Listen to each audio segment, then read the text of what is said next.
Nak buat apa? Ada kari pap lah. Sedap ke tu? Baik saya beli satu. Ke 100? Kemudian di angkasa lepas. Saya akan marah pada korang. Korang ni sangat lemah betul lah. Mana ada, budak tu kuat lah. Bos jangan main-main dengan dia tu.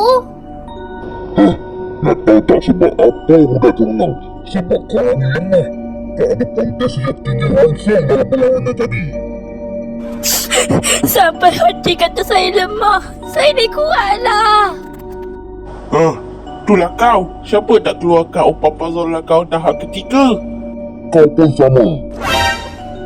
Kau ni asyik jadi ponda je rasa tak nak buat kerja.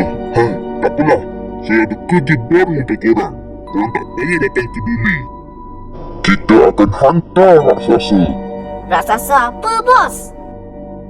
Raksasa meme. Sementara itu, di suatu dimensi yang lain. Nah, kari pap awak harganya RM50. Kejap. Kenapa harga mahal sangat ni?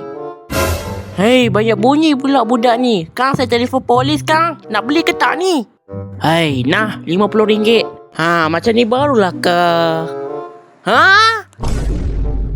Lari. Kau akan mati macam lagu atau aku meninggal kena tembak bazooka. Tembak!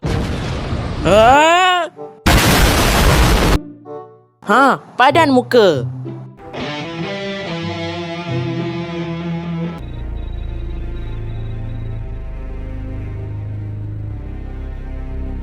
Aku ni betul kena. Saya kena kembalikan maruah saya. Kau diam dah lah, kau kecil. Baik kau lawan. Kalau tak saya...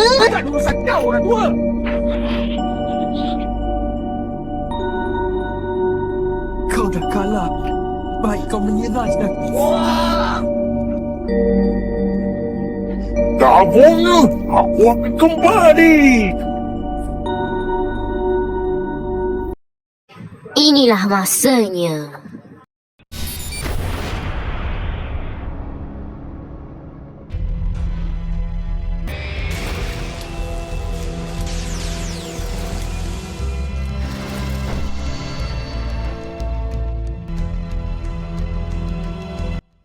Mulai sekarang, kau tak perlukan mengenal mereka mata tu. Aku nak kau dapatkan makeup plus sahaja.